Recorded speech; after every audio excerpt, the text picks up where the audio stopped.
I'm gonna start off with a pitch. You gotta unmute yourself. Okay. Yeah, I was trying not to look taller than you, but like, I'm No, just no, no. not I going to like think it. about No, that anymore. James, do not ruin this for me, okay? Okay, I'm sorry. You gotta give you respect. Staff Sergeant Fitzgerald, sir. Do not ruin this. Like, I am 6'4". I've always been a big kid. Anytime I meet people my height or taller, I'm ecstatic. Right? I guess it's a good place to start. Of the things that bother you, that people on the outside looking in should look at and say like, oh, that shouldn't bother him.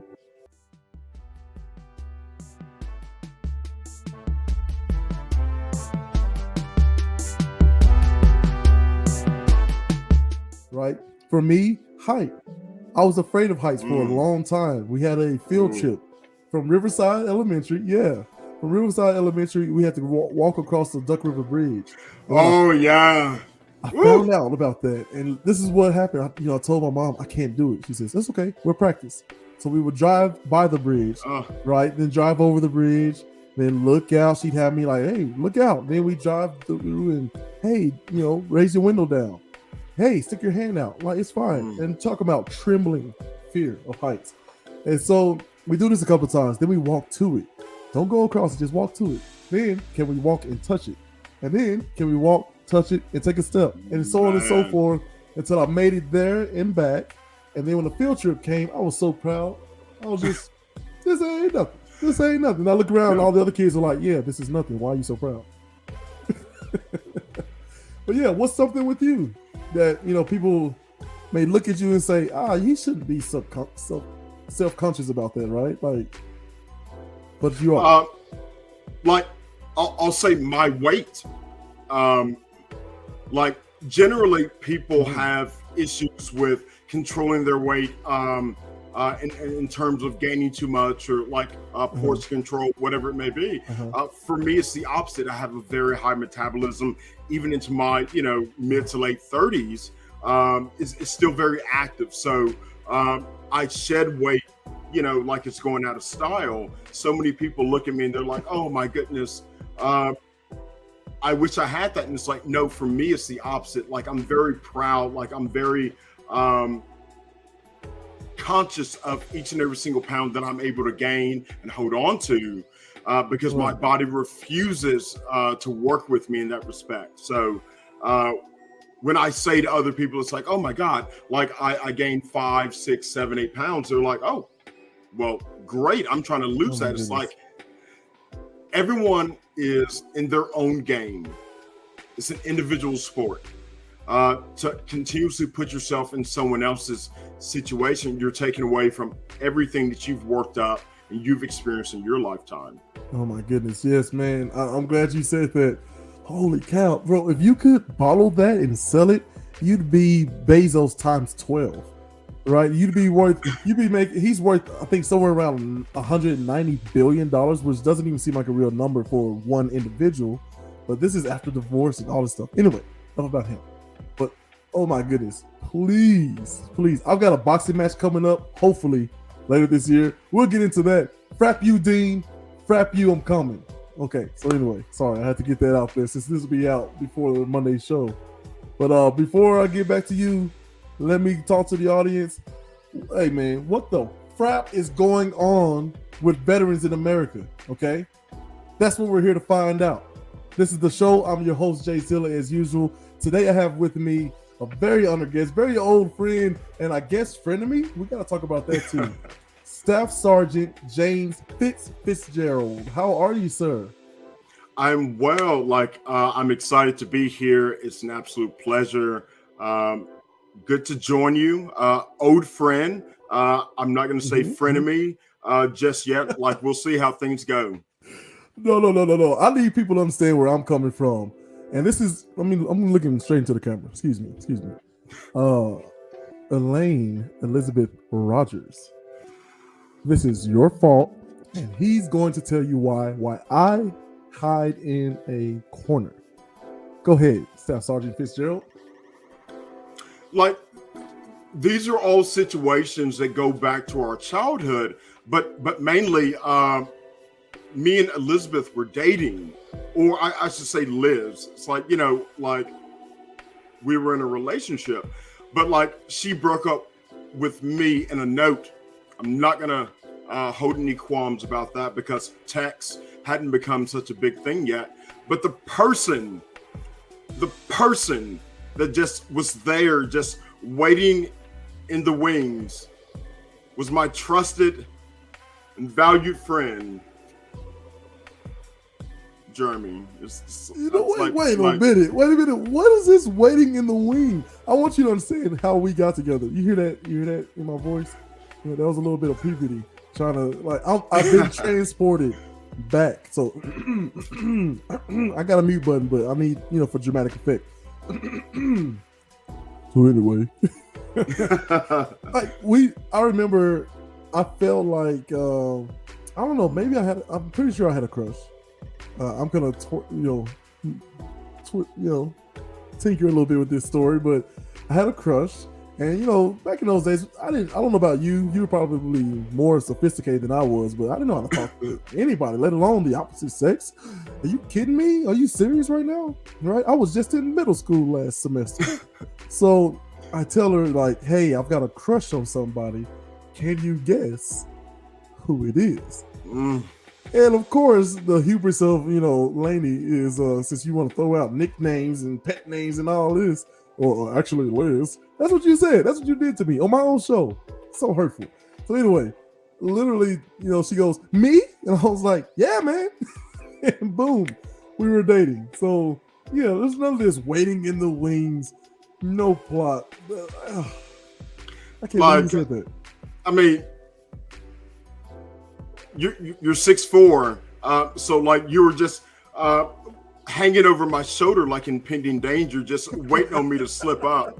But like it's all in the past. I've let those ghosts go, and I appreciate you like welcoming me back with warm arms. Oh my goodness, he's being so modest. Like I didn't even know this was a thing. And when we last spoke, you brought this up, and I thought it was hilarious. I haven't told her. She was supposed to be on one of the other shows, and I was kind of like, "Hey, by the way, James FRAPPIN Fitzgerald says hello," and then apparently I stole you from him. What is this? Did you not take care of business? Like I'm gonna rip her. I'm still gonna rip her. I hope you're watching. Come on the show so I can rip you. So anyway, man, but you're clearly doing very well because my main man, Staff Sergeant Fitzgerald here, can take a picture. Oh, you don't believe me? Look at this. Come on, man. Look at that power. He means something in this photo. Where are we and why? So, like, this was very recent at the Moth Community Showcase. It's all about storytelling. So it was one of their first in-person events recently here in New York City. That is amazing. In New York City. You see how that just rolled off his tongue like it's nothing? Like, I don't have any pics of your tremendous views, but man, from what I hear, the daggum staircase by itself is $3,000. So I don't know. We're not gonna get into that. I don't want people hitting you up for loans or anything like that. But here, where are we and why? That was in Philadelphia at their St. Patty's Day parade this year. I was happy to be in the area, and I was able to like catch them on the tail end of my trip. That is amazing, man. Where and why? And is this first class? That seat looks way too nice. No, like this is just like regular coach on the Amtrak. Like I was heading down to DC on Monday for an event at the White House, and I just happened to like not only catch some good light, but like as you mentioned, it's some nice seats. Right. Oh, man, those are some nice seats, man. Like I often hear the phrase "two Americas" for Black America, White America, or whatever. Depending upon the person who is recklessly throwing that phrase around. But when I say two Americas, I think the haves and the have-nots. So it's kind of like if you look on, I guess stage, whatever, the right side of your screen audience and the left side, man, that's clearly one has a green screen backdrop, the other one has like a fireplace video going. It's blurred out because this is what fancy people do, right? Fancy people don't want you to know anything they have, right? How are you? Oh, how did it go this year? I did okay. May I borrow $1? Like, I'd gladly let you borrow $1, but like, to that very point, what I would like to kind of emphasize is what success looks like for each and every single person is different. I live in New York. I live in the borough of Brooklyn. If you were to stop any of the 2.3 million people that live here, I'm sure their response to what their idea or what their vision of success is or would be, it's totally different to someone in Colorado if you were to stop people in Denver. So like, there's so many factors that go into a person's mindset in determining success, progression, goals, values. We constantly have to take time to step back and realize this is our show. Each and every single step that we take is something of our own action and effort. We have to take ownership of that, the good, the bad, and the ugly. Right. That's right. And understand what it is that we're stepping towards. And I love that, because we are definitely aiming people, right? Like, if you're not setting your sights on something, you're allowing the universe, environment, whatever, to set your sights for you. That was a little bit of military talk. I know you're a staff sergeant and all, like, but I've seen several military movies. Okay, so my knowledge about military things is extensive. So I'm I don't want to show off clearly, anything, but where are we here? Wait, no, not there. There.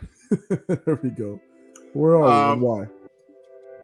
In New York City, we do a ceremonial reading on Vietnam Veterans Day of all the 1,700 plus New Yorkers that were lost in the Vietnam War, in order to not only commemorate their service and sacrifice, but ensure that they're never forgotten. We do that every single year. That is awesome, man. That is awesome. This is I feel a little bit ignorant when it comes to vet. Like, when I think of veteran, is somebody who went to war and came back, and that's it.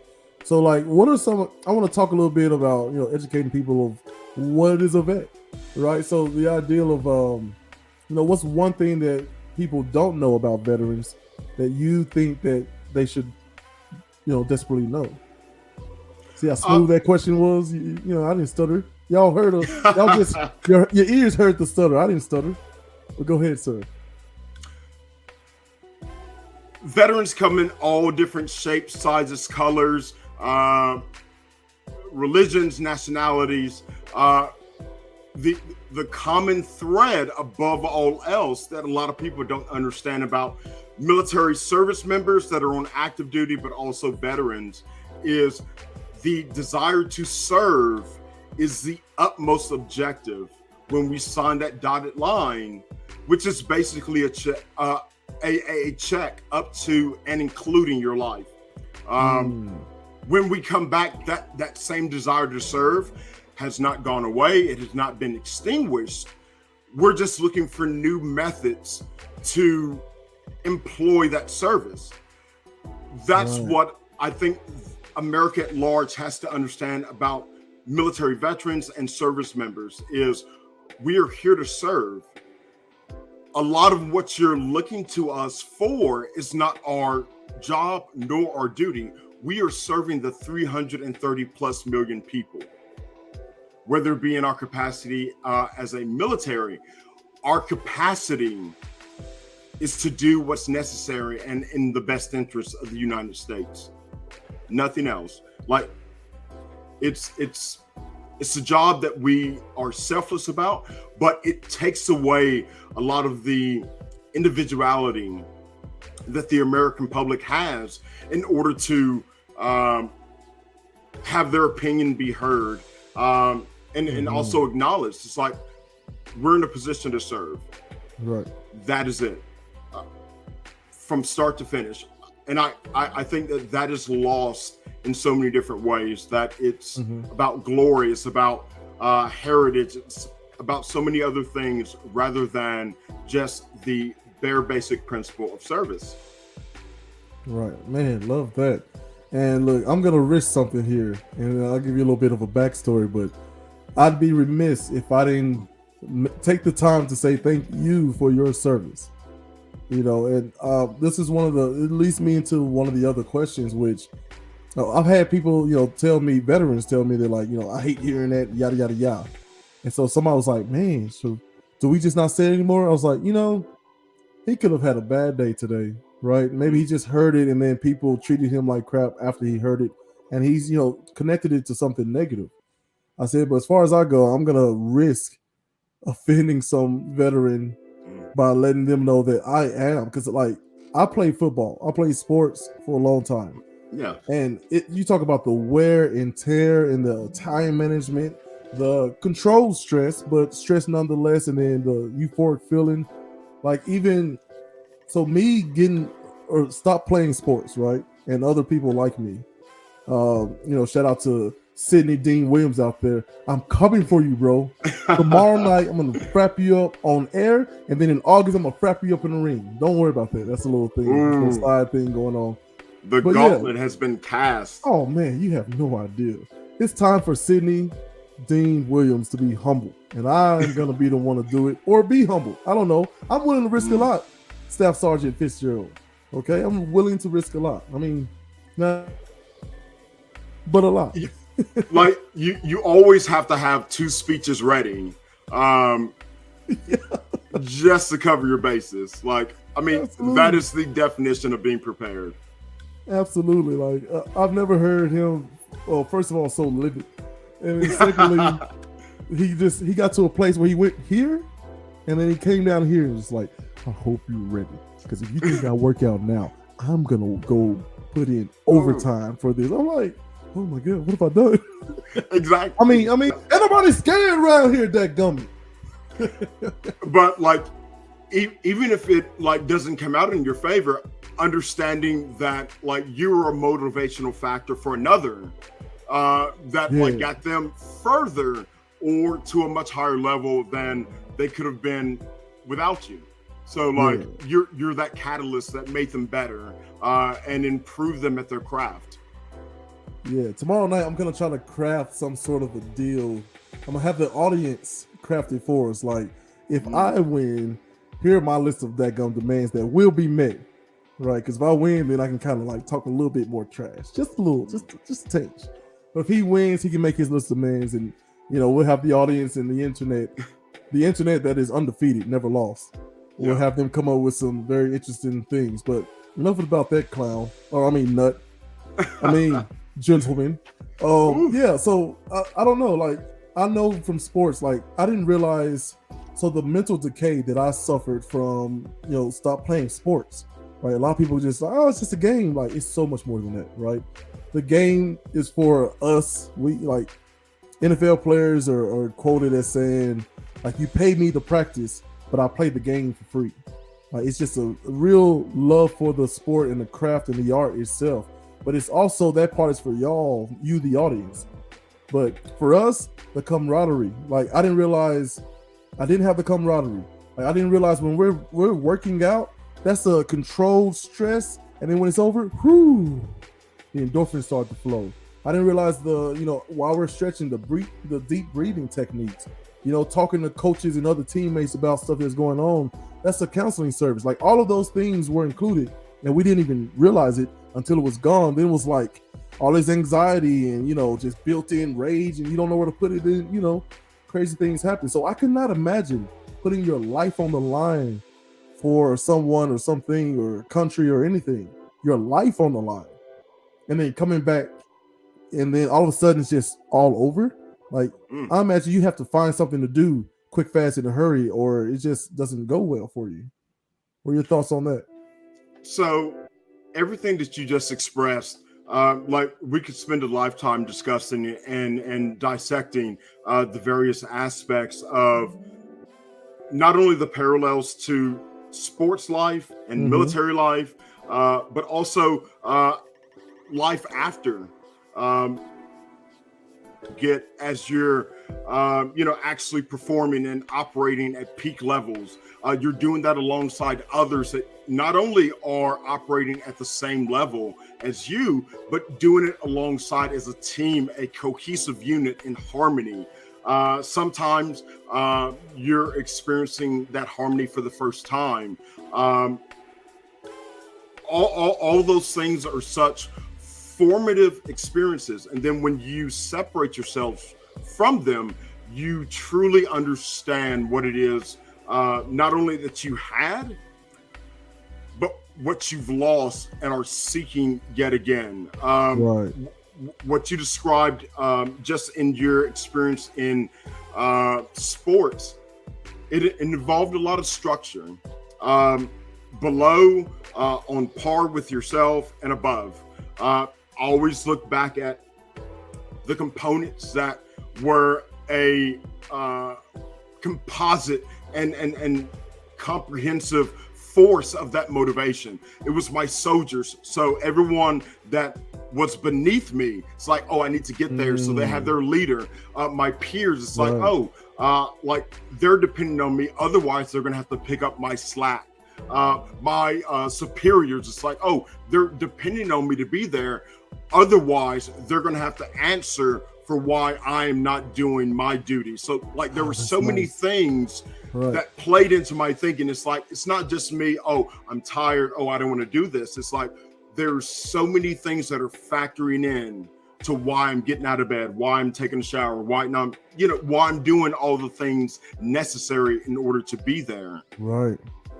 Then when you lose that, it's detrimental to so many aspects, the spirit, the mental strength that you used to carry, and you try to go through that haze for a little bit, and it's like, what is it that I'm missing, that I'm not understanding? Then it clicks, and you're like, wow, my teammates, the support staff, the coach, everyone played their part in making me excellent, making me confident, making me that bamf that I thought I was and other people saw me as. And other people communicated to me, oh, it's just you doing that. Oh, that great tackle that you made, or that great award that you achieved. It's like, oh, you did that. It's like, I did.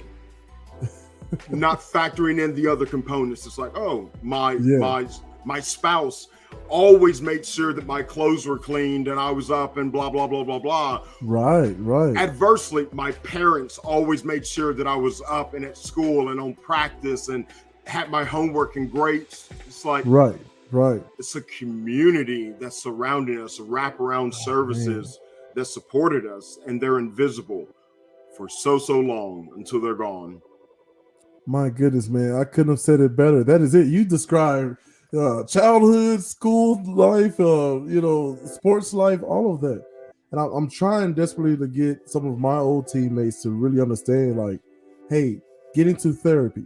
That's what we were for each other when we played, right? Do some yoga. That's what we did before we started crashing into each other for other people's, other people's entertainment, right?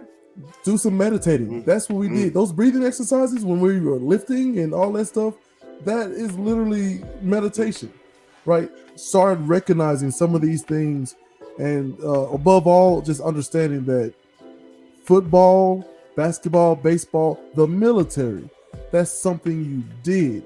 That is not who you are. And if you start thinking along those lines, you have a higher likelihood of not slipping into some sort of anxiety-filled depression, right? Because now once military is gone, once sports is gone, it's like, well, who am I?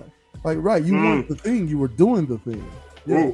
I really want to jump on that. Like in the military aspect, we're adults when we sign up for the armed forces. One of the most traumatic experiences on different levels and in different degrees, depending on the individual, is the day that you take off that uniform for the last time. That uniform provided so much.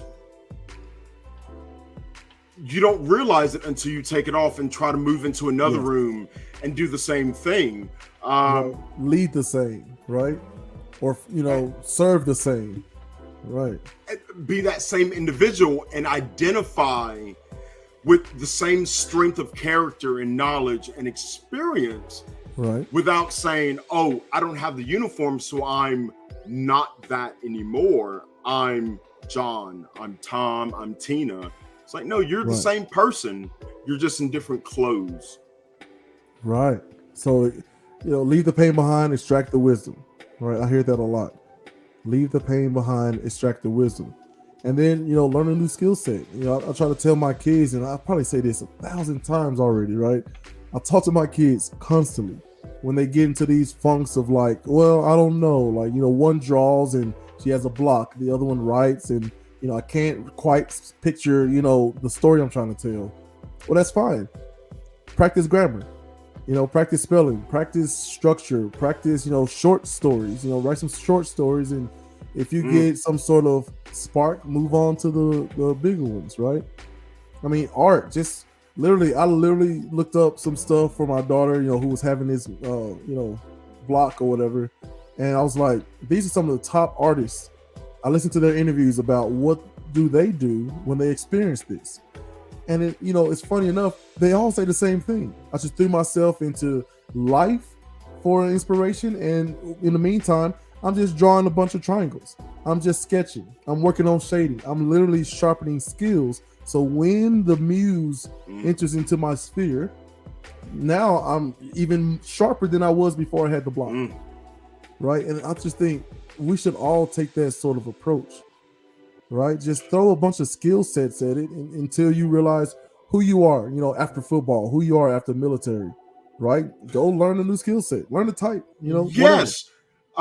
So like this is always going to be my call to not only our generation, but generations before us. Knowledge is useless if you keep it to yourself.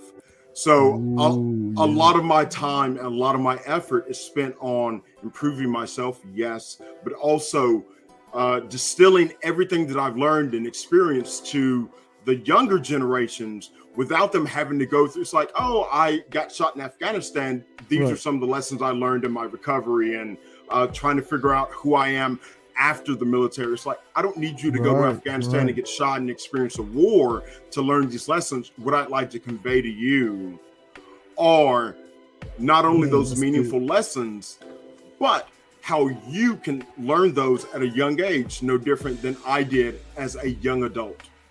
You can learn that in middle school and high school. Take those good lessons, those best practices, move forward with them and say, what can I learn from this person's experience? Right. Man, that's good. Like that is it. Like what one of the, and like, I wish I could be the original author of this, but one of the organizations that I've been a volunteer and a collaborator with, their slogan is sending the elevator back down. And it's perfectly placed. Because you think about those individuals that have made it so high, and it's like, why can't you be like me? And it's like, you haven't sent the elevator back down, and there are no stairs. That's incredible. That is for us to do, and in order for these younger people to be energized, experienced, and knowledgeable about what they're moving into, and for us not to sit back and say, these young people, they don't know anything. Oh, I hate that. Who's teaching them? Right. I mean, especially like, so being a coach, I had to learn that, right? Because coming from Tennessee, I'm now in New Mexico, where football isn't king here.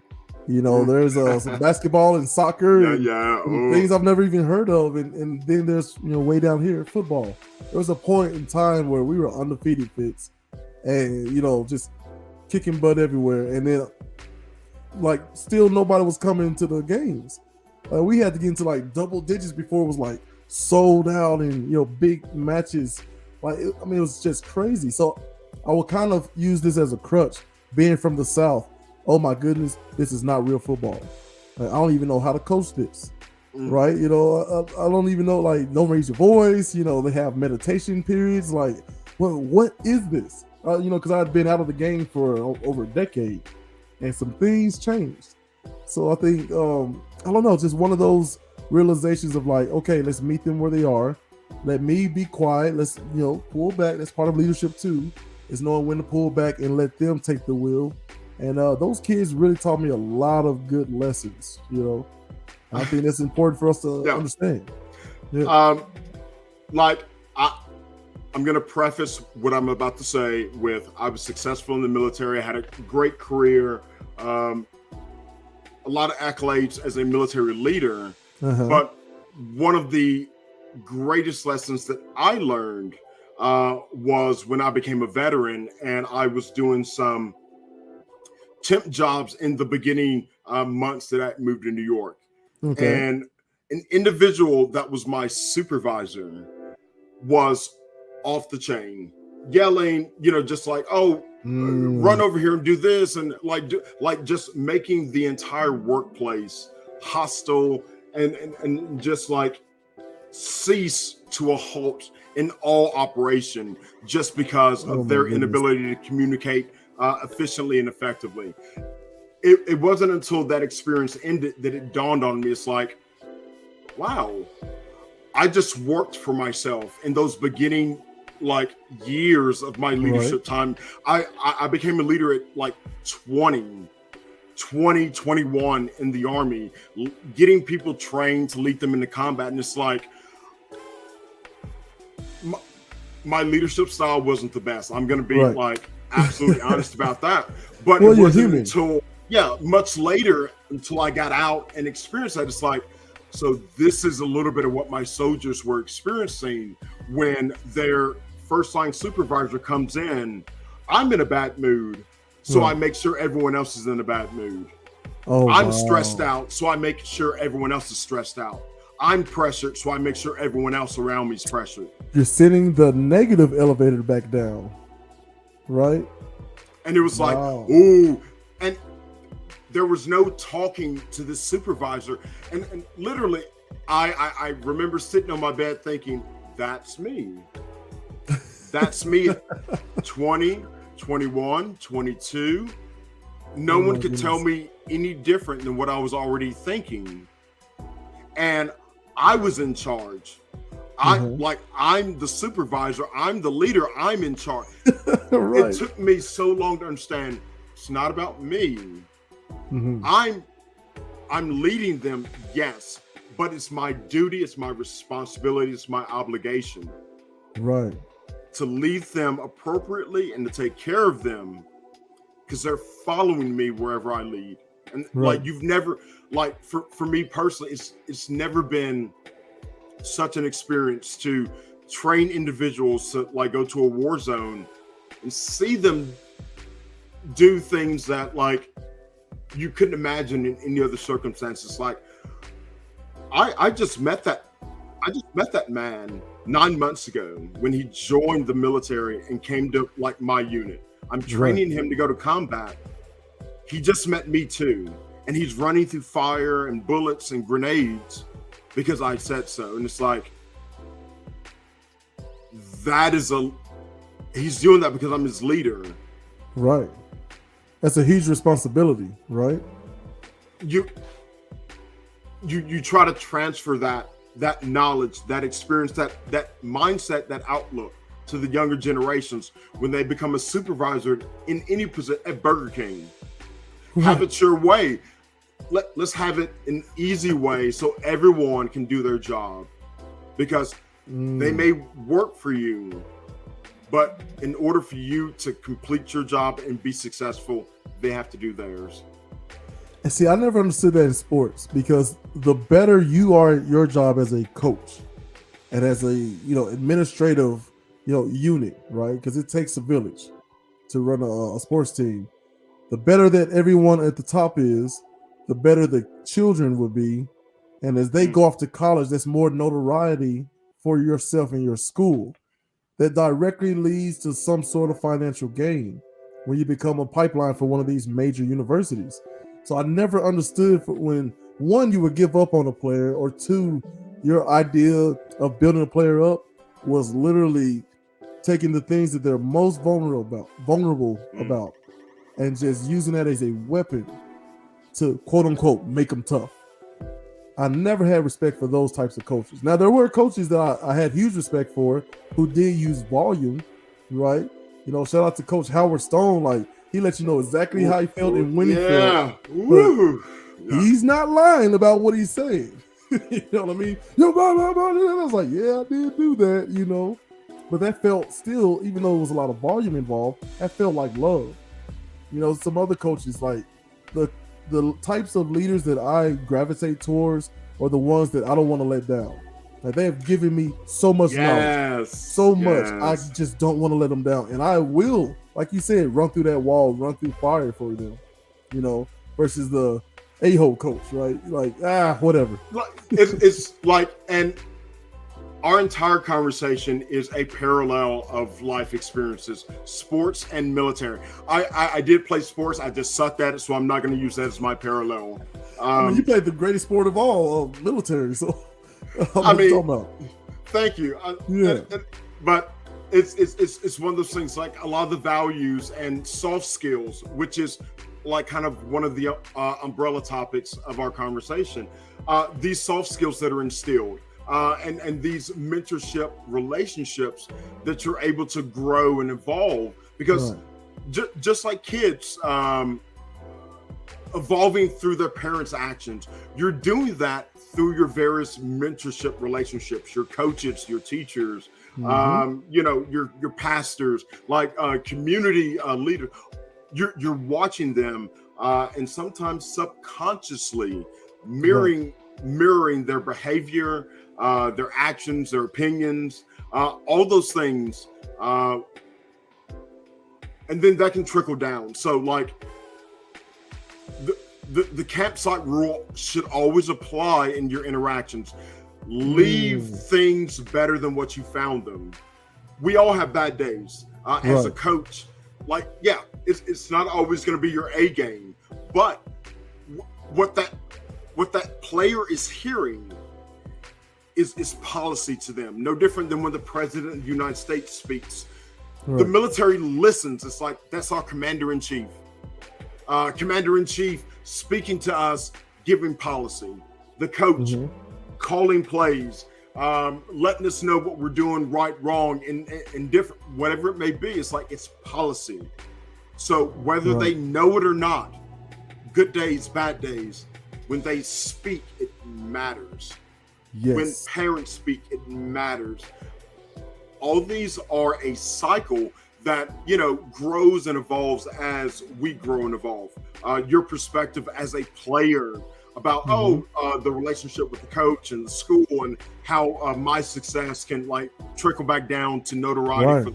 Like, it grows as you age. You have a family.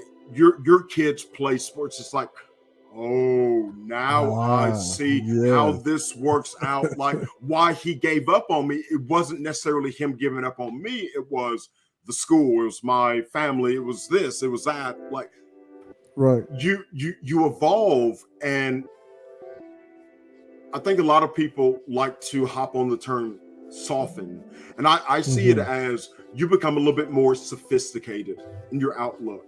It's like, oh, it's okay, you didn't win that game. It's not the end of the world. It's like, I know that. Coming back, it's like, oh, I didn't like get as much as I could on the physical fitness test in the military. It's fine. I know that. So trying to convey that in a sophisticated manner is what the older generation has to like get more well equipped to do. I think that they had a much better opportunity for that mentorship, good and bad, for a variety of reasons. Like, you didn't have to have a 2-income household in order for, you know, things to survive. So you could have a parent at home to provide, you know, some of that guidance Right. and mentorship, that extra hand. Right. All those things are, you know, kind of different nowadays, and you just have to adapt and overcome, but Yep. figure out yet and still what's the objective. How can you get to the goal line? I'm loving these sports analogies. I mean, and it could also be not just teachers or, you know, people in your neighborhood, but, you know, like you said, you brought up family, you brought up, you know, some friends. It could be a girlfriend that you stole from one of your good friends, you know. Shout out to Lane, right? She's a happily married woman. Like, why are we still? I mean, like, before the end of our conversation, I'm going to turn around so you can have easier access to stab me in the back, like you've been doing for the last, what, 20 years, 25 years? It's like, it's 25 like, years, and it's still fresh on both of our brains. I am innocent. She didn't clean house before she got involved with somebody else. She's a real problem. Let's talk about that. We love you, lady, but yeah, it's your fault. Yeah. So, yeah, man. So what is it? This is a crazy transition. Some issues never die. Right. I'm gonna fight. I'm gonna muscle through that. What is one thing that we get wrong about veterans? That we're all the same.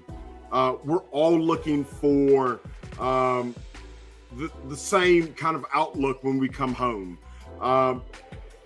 Veterans are not a monolith. When you close your eyes as an exercise, and you have a mental image to yourself, and you say, what does a veteran look like to me?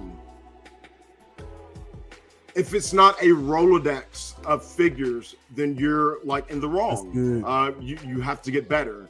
Hold on, let me interrupt you. Sorry, Staff Sergeant Fitz. I gotta interrupt you. Okay, I gotta talk to the kids real quick. Kids before cell phones and the contacts list, right? Contacts list. There was literally like these little note cards that I have, right? There's like hundreds of these on a ring, and so you put somebody's contact on, and you'll flip it to the next page and someone else. That is a Rolodex. Okay, now let's get back to the show. What the frap are you doing? I have a very young audience. How dare you bring up Rolodex? How dare you? Oh, I'm sorry. I just dropped my Social Security application. It's like, oh my goodness, it's right around the corner. Oh man, we're showing our age. Oh man, we look good though. That's we look good. I got some strands going on here. I'm going through my nappy phase and my dreads, and these grays are coming quicker and quicker. I'm Bring not them enjoying. Yeah, bring them on. I say. I like the salt and pepper in the beard. Yeah. Like everywhere else, not so much. Like when it's in the hair, it's like, bring just sends the wrong message. The frap on. Bring it on, I say, Fitz. Bring it on. We're not scared to fight. Just like me and Dean gonna have tomorrow night, Monday, 8 p.m. Central Standard Time on Let's Talk with Gales and Dean across all platforms. I'm tired of this dude. He needs to be corrected. He's got to be stopped. He's a menace.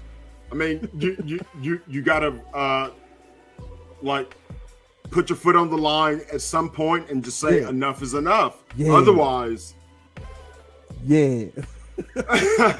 I'm not trying to instigate, so I apologize. Oh, no. I need you to instigate. I need you to be pulling for me. But let's talk about happier days, right? When we talk about this, right? Talk to me a little bit about this picture. So this is from Monday. President Biden recently announced the formation of a new task force called Task Force Movement, focused on getting veterans hired into the trucking industry. That's amazing. Now that makes sense, right? Of course, we have here. Okay, I'm gonna let you handle this name. Oh, wait. I want to try first. No, I'm not afraid to mess up. Just like I'm not afraid of that gum Dean. Okay, Pete Buttigieg. like you got it. Like Navy veteran. It's one of those things. He's transportation secretary for a lot of us veterans. He stands out. He's one of the first post 9/11 veterans that we've seen on the presidential stage, running for the highest office in the land.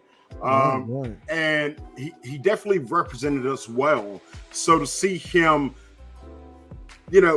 take this position as transportation secretary and do so much, not just for the country, but coming back full circle to ensure that veterans coming back home can have that meaningful opportunity to have another career in which it's full of purpose, but also that service to the community and to their country that we all live for. And the trucking business, first of all, like some people see it as a lonely job. But I imagine, because I have my times where I need to be around all human life or away from all human life. Like we're here, I'm blessed to have some mountains nearby. It's a 20-minute trip and boom, it's just nature and mountains. Like, like I talked about being 6'4", 300 plus pounds black man in America. It's not the easiest of gigs because that comes with it a lot of negative connotation, unfortunately, and so I'm constantly having to walk on eggshells, right? And so when I go to the mountain, it's like this ginormous structure, and I just feel like, it's nice. This mountain isn't afraid of me. This mountain doesn't think I'm intimidating just because of my, some things I was born with. I can't help any of this, right? So I don't know. I like the idea of the trucking business. We got an old classmate, Anthony Richard, who that's what he does. And Tony, yeah, man, that's some Urban Academia. Shout out to you. That's another show I do because I'm a madman, right? But so literally, he's driving around and we have a lot of conversations when we're planning for our show. We discuss a lot of things, like because I have a job where I can take calls every now and then, But I can imagine for people like us, that is a really nice thing, right? As we look at this other picture. Keep going. I mean, like I definitely want to underscore the importance, like as you are, like not only can that kind of career be satisfying, but like the purpose behind it is like you're really providing the heart blood to the country. Right now, we're dealing and talking about a lot of supply chain issues. Who is the bread and butter of our supply chain, but our truckers? So we've already entrusted our veterans with the defense of our nation. Why not entrust them with ensuring that our goods and services are provided like throughout from uninterrupted sea. Right, like good quality work, uninterrupted. It's definitely a symbiotic relationship between truckers and Americans, and we had to find out the hard way just how important these service jobs are, teachers are. I mean, so many things that were brought to the surface. Hopefully we can straighten out as he talk about this ridiculous picture. Who is this man? Who is this man? It goes into like, that's me and President Biden on Monday. And one of the things he talked about were essential workers, which like we started really emphasizing that in 2020. And like, I really, like applaud President Biden, but also want each and every single person to bring that back. Essential workers, what makes our country run. There are certain things like Wall Street that are great. I'm in financial services, so like I love it. But at the same time, we could do without it. But during the pandemic, what we needed was food, toilet paper. We needed the essentials. And those essentials were delivered by the essential workers, nurses, truck drivers, all the people that like brought the goods and services that kept us going, that kept us alive, that got us through the pandemic, that keep us going to this day. That's amazing, man. I had a couple other questions that I wanted to ask, but I'm gonna leave it, and you're just gonna have to come back. But before we do, there's a long running. Before I get into promotions and things that are coming up, besides the butt whooping, I'm gonna frappin hand Dean. That's right, that gummit. Whipping. Yeah, whipping. That's right. Take him to the woodshed. So I asked all my guests this: if you were a car personified, what would your make and model be, and why? I'm not embarrassed to say my make and model would be a Mini Cooper, a Mini Cooper S. It had to be a manual. For me, it's one of those cars that looks small on the outside, but once you get on the inside. There's so much Mm-hmm. room, and there's so much on the inside that is worth seeing, and it's so much fun to drive a Mini Cooper around anywhere, and that definitely be me on 4 wheels. That is incredible. Mini Coupe. Well, man, your reasons behind it is fantastic. I love asking that question to my guests. I don't think I've gotten the same answer yet. And, and I'm approaching 90 something videos at this point. So Nice. this is crazy, man. This is crazy. So before I get you out of here, talk to me a little bit about some things that are coming up here. So in the next 7 days, on Monday, April 11th, I'll be at John Jay College, being the keynote speaker at their first annual LGBTQ plus military heritage celebration. It's going to be a fun time. The Zoom information can be sent out to you if you want to reach out to me at The Real Fitz NYC on Instagram or Twitter. On Thursday, April 14th, I'll be in Jersey City, New Jersey, at the New Jersey Reentry Corporation's annual reentry celebration and conference, where we're going to be talking about different ways to help veterans negotiate and navigate through trauma, whether it be through post-traumatic stress, through war experiences, or some other type of trauma, but figuring out ways that we as a community can support them in their healing and help guide them along their way to a much better and brighter future. I love it. I love it. I love it. And I love how you brought up the LGBTQ plus community. I'm going back to 2 pictures. I know I said I'm gonna let you go, but man. So first, I'm gonna start with this one. What is it like being in that old creepy historical house, the White House? It's like being inside of the White House is a just surreal experience. All stop. But once you get inside of there, you really just feel the history and the heritage inside of the walls. That really lets you know that it's the people's house. So each and every single person listening should know that that is your residence. 1600 Pennsylvania Avenue Northwest should always feel like your home when you walk in. I love it. And of course, this right here, because, Pete Buttigieg, right? Man, did I get it right? You got it. Like, break it down. No, wait. Don't take it easy on me, dadgummit. I got this. I'm an athlete. Go ahead. Say it slow for me. So, like, by the numbers, boot, edge, Boot. edge. Edge. Oh, boot edge. Okay. All right. There you go. So talk to now me you're a about pro. right. So not only a hero, not only a vet, not only a brilliant mind and a forward free thinker, right? Talk to me about more of the personal stuff. Being married to a man, a same-sex marriage, to be in that position.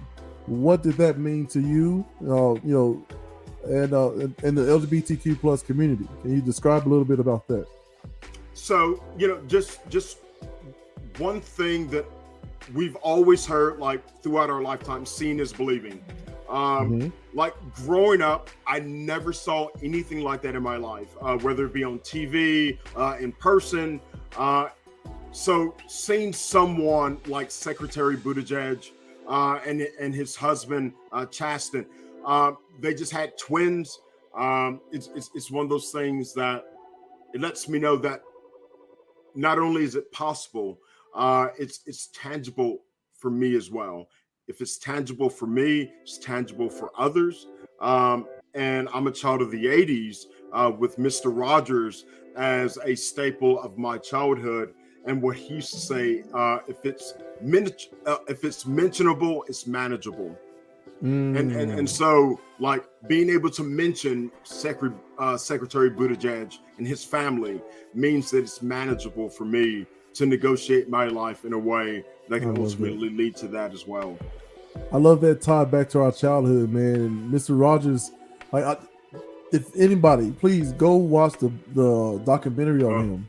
Like the ideal of someone who was like, hey man, you can't have a black guy, you can't share a kiddie pool with a black guy. He was like, well, why can't I? He's my friend.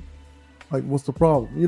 But that was the surface stuff. But underneath, all of the research that went into making sure every single thing on that show was positive. This is something that, I know this next name I'm going to say has got, some tarnish on it, but this is something that Bill Cosby implemented. He wanted to make sure that I had as many different positive black images on screen because he recognized exactly what you're saying. If it's mentionable, it's manageable. So if I can mention it, I can manage it. So these are, I really appreciate that. No, like the last thing that I'll say, and I just want to button everything that we've discussed with this, with sports and the military, what you hear most common from everyone afterwards is missing the camaraderie, but it's not being able to find that in whatever life they move into afterwards. And like, that's the problem. It was the uniform for us in the military that let us know this is a good person I can trust. They can, mentor me. As an athlete, it's the coach. In the regular world, it's like, who's the good guy? Who's the bad person? Who can be trusted? Who can't be? So that is like the life adventure. It's figuring out who's in the good camp, who's in the bad camp, and how do you differentiate between the two. That is amazing. Staff Sergeant James Fitzgerald. You can find him across Twitter and I almost said IG like I'm a frapping child. And Instagram, children. You can say the whole word. You got time. At the Real Fitz NYC. It'll be right there on the screen once this actually comes out. And thank you so much to my guests. Thank you so much for you, the audience, and Frapp you Dean. I'm out. Thank you. No problem, bro.